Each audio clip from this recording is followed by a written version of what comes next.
30% discount at Stone Stopper by Moonstone TM. Find us at moonstonenutrition.com. Here Radio. Stone Stopper by Moonstone TM is a doctor-developed, science-backed kidney health solution with 30 MEq of alkali citrate to prevent kidney stones. Available in powders and capsules. Enjoy an exclusive discount with my promo code moonstonenutrition.com. Here Radio to get 30% discount. Other shows we have for you to enjoy at myclassicradio.net. The Avengers was most certainly not a household name in South Africa prior to the radio series. With no national television service until 1976, the mechanism simply was not present in the country to show television programs to mass audiences. While many other countries reveled in the filmed adventures of John Steed and company, South Africa was not equipped to join in the fun. The series took Britain by storm and made a major impression in the American markets, being that greatest of rarities, a British series given a network transmission slot. However, as a filmed series, rather than a videotaped one, The Avengers was able to gain a modicum of exposure in South Africa through film rentals. Come and listen at myclassicradio.net. The Irene Dunne-Fred MacMurray Show. Starring Irene Dunne as Susan and Fred MacMurray as George. Together in a gay, new, exciting comedy adventure, Bright Star.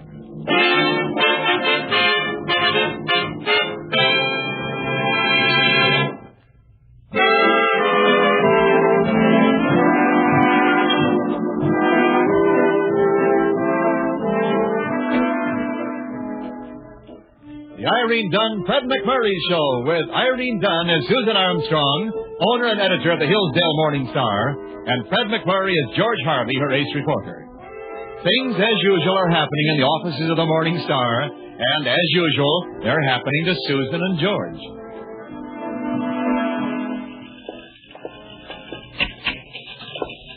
Yes, Miss Armstrong. Well, Mr. Harvey, I suppose you have a good reason for not answering the phone in your office. Best reason in the world. I wasn't in my office. That wasn't funny, Sammy. Yes, ma'am. Personally, I thought it had a delightful touch of the pixie about it, but we could be wrong, eh, Sammy? Yes, sir. Would I be overstepping my authority if I inquired where you were? Perfectly within your rights, boss. I was down in the basement playing a little gin with the printers. Last week it was poker with the circulation department.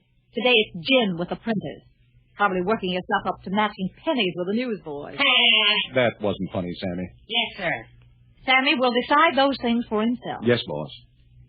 It's just that you haven't turned up a first-class story in a long while. Well, it's this town, not me. Nothing happens. Have you been to the police department lately? No. Well, you know, it's just possible you might get a story there. Well, frankly, boss, I can't afford the police department. What do you mean? They play sharper gin than the printers downstairs. If you'd care to giggle, Sammy, she said you were on your own. Thank you, Sammy. George, I'll expect you back here in an hour. Mm-hmm. From where? The police department. And try to bring back a story. I promise. I can see the headline now. Underpaid reporter cleaned by the city's finest. Or, Cops Cop Coppers from Cub.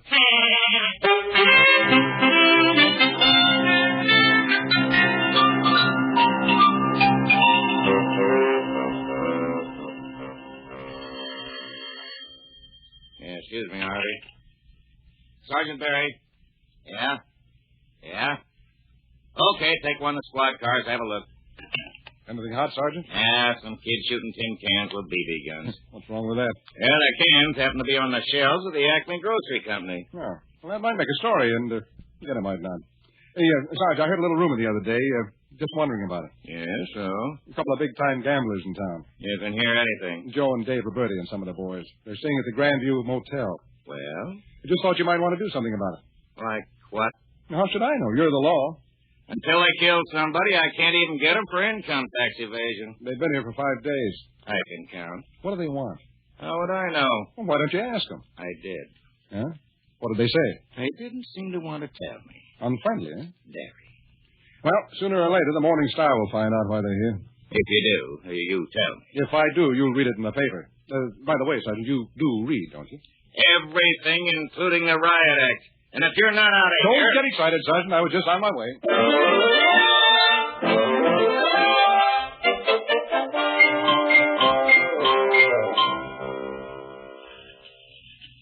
George, take your feet off my desk. Sorry. Tell me, what do you think? What do I think? I think you're beautiful. That isn't what I meant. Well, that's what I meant. Okay. You were talking about the old Collins place. I'm not sure I remember it. Well, it's that big, dark, dilapidated old house down on the riverfront. Hasn't been lived in for 30 or 40 years. It was once considered the showplace of the town, but now it's a wreck. You know that place at the end of Dock Street. Oh, yeah, I remember. Broken windows, roof bare of shingles, paint washed away, front porch caved in. Yes, that's the place. Well, what do you want me to do? Paint it? No. I just want you to spend the night in it. Spend it? Why? Because you don't think it's haunted. Do you? George, I'm simply looking for a story. Now, don't you think it's a civic duty of the Morning Star to investigate? Investigate something you just dreamed up? Well, in a sense, no doubt. What's the matter? You afraid? Am I afraid to spend the night in the old Collins house? That's a fair question. George, I'm half inclined to do it with you. Well, if you have a free evening, can't we think of something better to do than that? We could take flashlights and sandwiches. And bottles. And guns. Oh, guns, sure, yeah. Well, wait a minute, Susan. You don't mean we're actually going to do this idiotic thing? Of course, I could cover the story myself. Okay. Am I a man or am I a hired hand? Good. I'm glad you look at it so sensibly. Yeah. How about dinner on you? Okay. Here goes another $50. Come on, ghost hunters.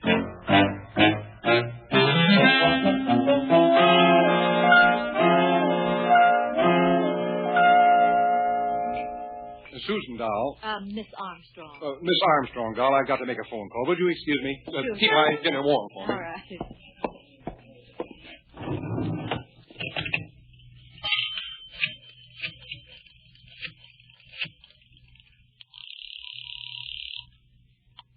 Police. Sergeant Barry, please. Sergeant Barry. This is George Harvey. Say, Sarge, this call is maybe for nothing, but I just got a hunch. Is there anything you can tell me about that old Collins place down on the riverfront? Yeah, all I know is the last few weeks it's been a pain in the neck. Why? Anonymous phone calls, 8, 10, 12 maybe. Investigate streams, gunshots, like suspicious characters. Somebody with a sense of humor, I guess. Yeah, my hunch was right. And every time we went through the place from top to bottom. What did you find? Nothing, exactly nothing. Not even a ghost? Not even a ghost of a ghost. It'll be a long time before we answer another call about that place. Now, what you want to know? Well, not especially, Sergeant, but thanks anyway.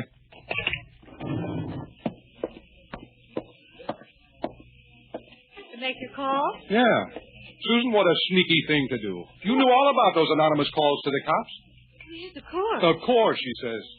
Angry, aren't you? Angry? No, I'm just scared. Maybe that place is haunted. What do you think goes on in that broken-down palace? Well, I don't know, but if we find out, that's what I want for the Sunday feature. Come on, let's pack up our ammunition and go.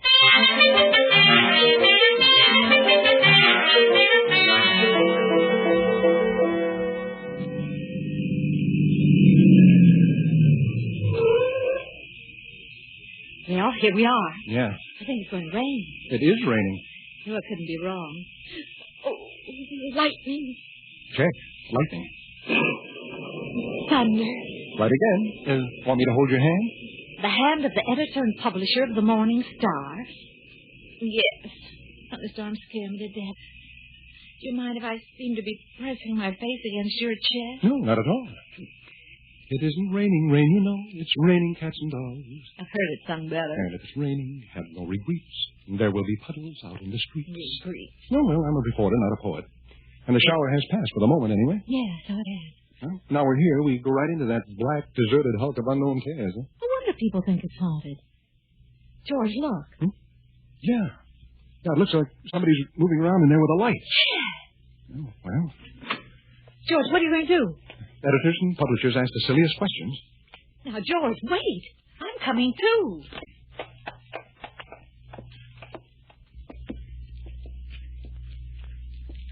Here's the door. Why don't you go back to the car, Susan, and try to act like a good girl? Because I'm not a good girl. I am the editor and publisher of the fastest-growing paper in... Susan. You're fired in subordination. Well, stop shivering. Or don't shiver so close to me. It makes it harder to pick this lock. Did you ever pick a lock before, George? Oh, I used to count that day lost when I didn't pick at least... There. I got it. Listen. Did you hear anything? Yeah, I thought I did, but Might as well find out. Anybody home? Susan. Oh, it's a shot. Yeah, that's what it sounded like. What do we do? Write a letter to our congressman. Here, give me that flashlight. Thanks. Now get back in the car and drive to the police station. Go on.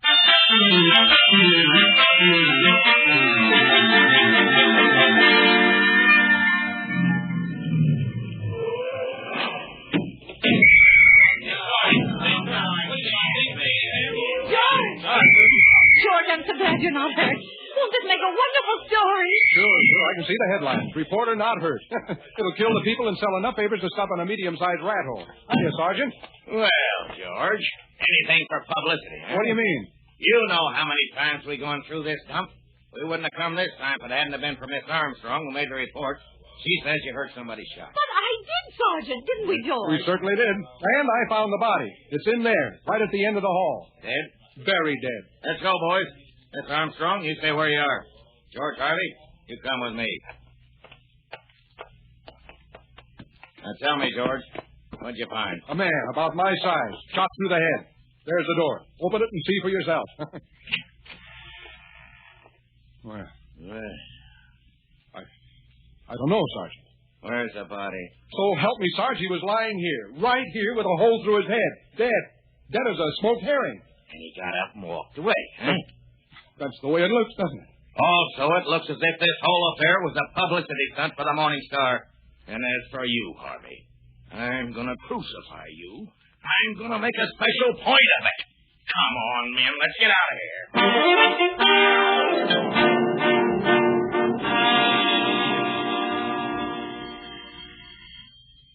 What I should get it, Miss Susan? No, Patience, I'll answer it. Hello? This is Joe Roberti. I want to talk to the dame who runs the paper. The Morning Star? Patience, it's Joe Roberti. The gangster? I run the Morning Star, Mr. Roberti. What can I do for you? Just stay right where you are until I get there. He's coming over here. Well, if I'd have known he was coming, I'd have baked a cake. I never saw a real, genuine gangster before. What's he want? Well, I don't know. Oh, well, he'll probably tell you. Patience, is there a gun in the house? Oh, sure, in the gun room. Trench mortars, bazookas, Tommy guns, 155s. You name it, we got it. You've been listening to too many radio shows, Patience. No gun. No gun. Well, I've got to try and get Joe. You love him, don't you? George? George. What do you mean, do I love George? Well, don't you? Don't be a fool. I wouldn't. Hello? Is this the editor and publisher of the Hillsdale Morning Star? Oh, George, where are you? As it happens, I'm at the office, and I've just been writing you a little note. Shall I read it to you? George. To Susan Armstrong from George Harvey. When I left the charming old Collins mansion... George, how soon can you get here? No. I'm tired and wet and disgusted. If you want to apologize, you can do it now by phone. Oh, George, you idiot, listen. Joe Roberti called me, and he's coming over here now. Joe Roberti? Why? Oh, it's probably nothing more than a little rub-out. Hold everything, Susan. I'll be there.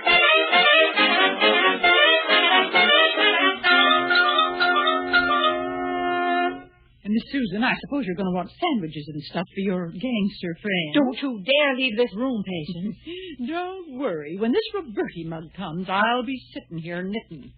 Poor old Patience, just minus a few of her buttons. Oh, there he is. I'll go. Hiya. Come in, boys. A couple of friends of mine. It's wet outside. I want to talk to you a minute. Hey, it's a nice place you got here. Who's the old dame? Oh, Patience, this is Joe Roberti and a couple of friends of his. How do you do? Hiya. Scram. Scram. Oh, of course. Scram to you, too. Sit down, gentlemen. Well, Mr. Roberti? I got something I want to talk to you about. Yes? It's this guy that works for you. Well, I've got a number of guys working for me, Mr. Roberti. George Harvey. Oh. We want to talk to the both of you. Oh, will you pardon me? Sit down. I'll get it. Well, I'd like to open my own door. Sit down. Oh, Mr. Harvey, we was expecting you. But I... Come in. Well, thanks, I will.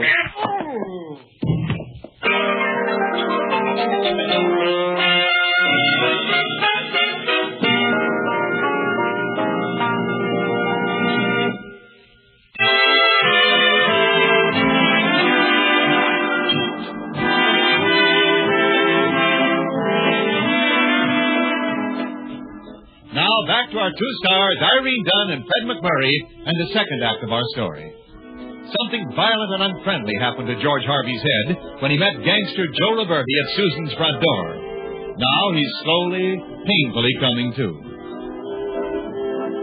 Oh, my head. Where am I? You're in the living room. Whose lap is my head on? Mine. Susan's? Certainly. You're sure it's my head? Of course it's your head. I was afraid of that. How would you like some hot milk, Georgie? I'd love some hot milk. Just chill it to below freezing, put it in a rubber bag, and put the bag on my head. Okay, I'll get it. You're all right, George. All right, she said. I'm dying. Why don't you open your eyes? Because I don't feel like it. What's your name? George Harvey. You can open your eyes now, can't you? Yeah. Oh. Hello, Susan Doll. Miss Armstrong. You look beautiful, even from here. Especially from here. Sit up. Okay, I'm up. Now, what happened, George? Don't you know? Well, Roberti said that when he opened the door, you slipped and fell and hit your head. Huh. And he carried you in here, and, well, he was really very helpful, George. Yes, indeed. Helpful old Joe. Well, I'm trying to get it straight in my head. Now, he came here because he knew I'd come for you. Yeah, I suppose so. He could have killed you, couldn't he? No doubt. Instead, he just hit you on the head. That is the impression I got. Oh, now, don't be funny, George. I'm trying to figure this out. Well, let me do it for you. Joe Roberti wants to warn both of us to mind our own business. And he does it without a word spoken or written. He's using a kind of sign language. He gives me a bump on the head and then leaves it to us to figure it out. But do you think we ought to call the police, George? Did you see him slug me? The first I knew you were hurt was when he carried you in here. Well, then what kind of a story could I tell? Joe Roberti slugged me. Why? I don't know. If I fed them that yarn, the cops would laugh at me. Ha ha. Also, yak, I'm laughing too. George, this warning business. Of course you mean the Collins place. I don't know what else it could be. Well, then, let's go back there. Let's show them that they can't scare us. We'll even search for the body that wasn't there. It was there, Susan Dow. Miss Armstrong. Oh, Miss Armstrong, you're beautiful and you're a great editor and publisher, but I know when I'm late. And I quit. Hello? Sergeant Barry speaking. Miss Armstrong? Is George Harvey there? Yes, just a moment. Sergeant Barry. Yeah, Sergeant? Joe Roberti just called me. Said you bumped your head. Said he was afraid you might need help. Isn't it bad, I hope? It throbs a little when I talk to you, Sergeant. We had 2 more anonymous calls, George. Fascinating, I'm sure. One of the calls said there was a fire at the Collins place. Was there a fire? That apartment didn't find any. The other call said somebody was dumping a body in the river. Were they? No, not when we got there. But of course we'll have the entire river dragged from here to the mouth of the Mississippi. It shouldn't be more than a couple of thousand miles. Just a second, Sergeant. Why are you mad at me? You're a big town reporter in a small town, right? Yes, but... I know how you feel about Susan Armstrong. Doesn't it make sense? Anything to put her paper on the map? Oh, now, wait a minute, Sergeant. You're wrong about this. No, George. When you start making fools of us in the department with all these calls about the Collins place, you're just making a fool of yourself. You'll see. George, I heard enough of that. Sergeant Barry thinks you're responsible for the calls about the Collins place. That he does. He's got it all figured out. But you didn't do it, George, did you? Not even for me. I quit. This is the end. You get yourself another boy. Oh, George, don't get so excited. Can't you see what the scheme is? Certainly. Naturally. Any fool can see what the... what do you think it is? All these calls to the police. The body that disappeared. Don't you see? Oh, of course I see. It's so obvious. Go on. Even Roberti coming and conking you on the head. Now, if you think about it, you can see why, can't you? Oh, it's perfectly plain, but just for the record, I'd like to know... Well, don't you think that we ought to get to the Collins place just as soon as we can? Because if we're right, I mean... Oh, we're right. We're absolutely right. Let's go.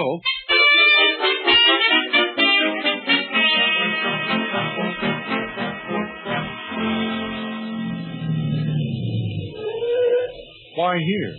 You don't think we ought to stop in front of the place, do you? No, guess not. It's raining again. Indubitably. Oh, lightning. Don't worry, if you can hear it, you're okay, you know. Is there going to be any more? Possibly. But I'll be here to protect you. Oh, don't sound so smug. And don't think I know that I'm silly about lightning. I don't think you're silly. I just wish there'd be more of it. Lots more. Oh. Let there be lightning and thunder in Hillsdale. like it.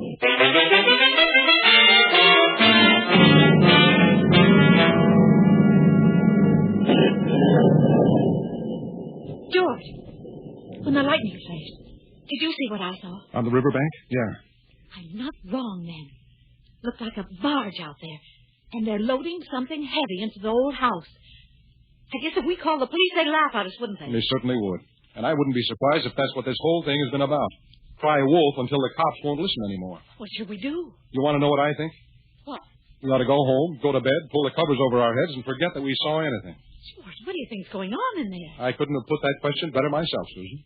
How badly do you want this story, whatever it is? Well, what do you mean? Enough to risk getting shot and thrown in the river? You couldn't do that. You're just being melodramatic. We don't even know what or who or why. Not yet, but soon, maybe.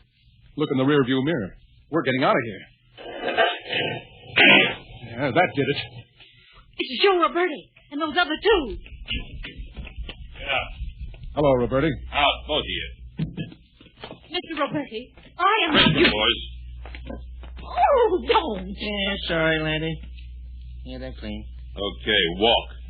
I thought I'd give you a nice, polite warning to stay away from here. Even off the scent for a doctor. Yes, that was sweet of you, Mr. Roberti. Wasn't it, George? Yeah, terribly, terribly sweet. I do everything I can to make it easy, and still you gotta come down here and stick your nose in it. Well... That makes me kind of sick. Oh, poor Joe. Yeah, poor Joe, that's what they say. Poor Joe, just a kind-hearted slob. Stop. Open the door. Go ahead. Flashlight. Okay. Now you're here. You satisfied? What do you want to see? The cop's been through this joint 100 times. Come on. Who owns this place, Roberti? Me and my brother. We bought it, and anything we want to do with it is up to us, right? Oh, right. Absolutely right. What are you going to do with it? Make it a morgue? Just what happened to the corpse Mr. Harvey saw? I should have been in pictures, huh? I yell help, fire a shot, and slap a handful of tomato ketchup on my forehead. Sure fooled me, Joe. I suppose it was just another stunt to make the cops so tired of this place they'll never go through it again. Huh? You want to know something? If somebody was to call the cops right now and tell them to go to the old Collins place because a couple of people from the Morning Star was being rubbed out, they'd laugh. Laugh. They'd trace the call and they'd run you in. You have a wonderful sense of humor, Joe. Yeah, I killed myself. Open the door. You wanted to know? Look then. A printing press. You saw it coming off the barge. Smart, huh? Being right here on the river, we can flood the country. Right from here. What's he talking about, George? Counterfeit money? Sure. Is that it, Joe? Or is it greeting cards? Yeah, it gives me an idea. Maybe I'll print some greeting cards, too. Valentine's. Take them out to the dock, boys. Yeah? Oh, Joe, could I have a word with George? Sure. Tell him anything you want. Out there. No shooting. Let's go.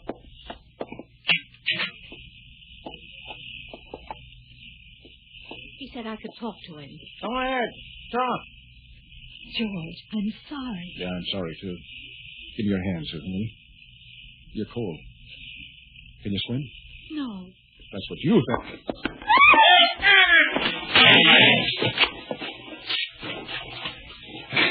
Here, hang on to me. Hang on to my belt and keep your head up. I've got hold of a piling.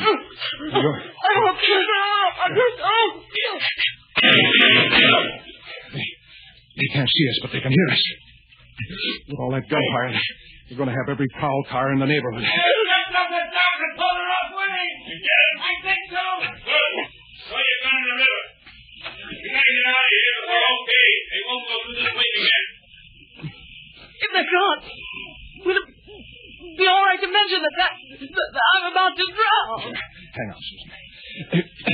If we can get to the next piling, we can get up the bank.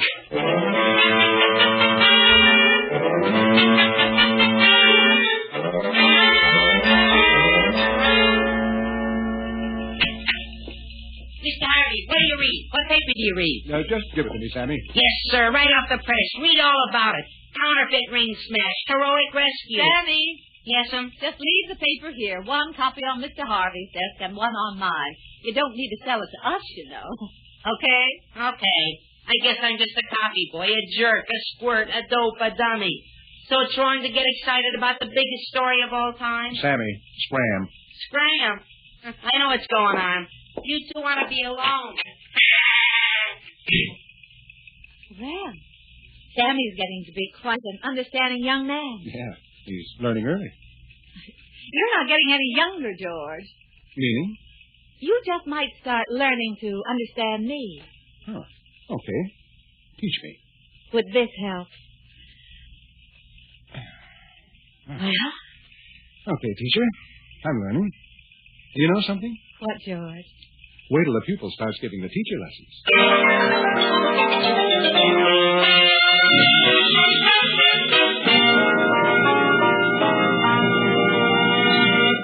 Our stars Irene Dunne and Fred MacMurray will be back in just a moment.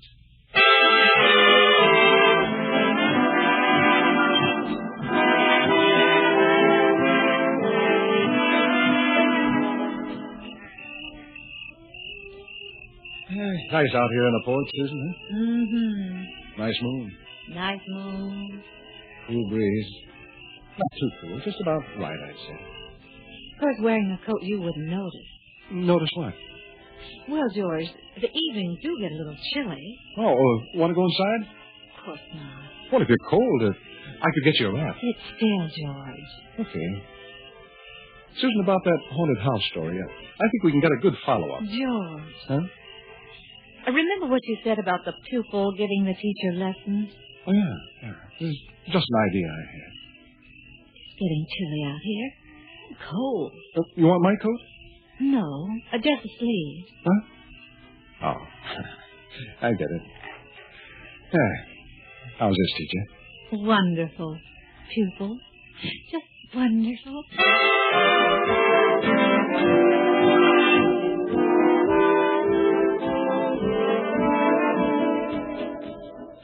Irene Dunne and Fred MacMurray will be back next week in another exciting comedy adventure in the gay new series, Bright Star. This is Wendell Niles inviting you to join us then.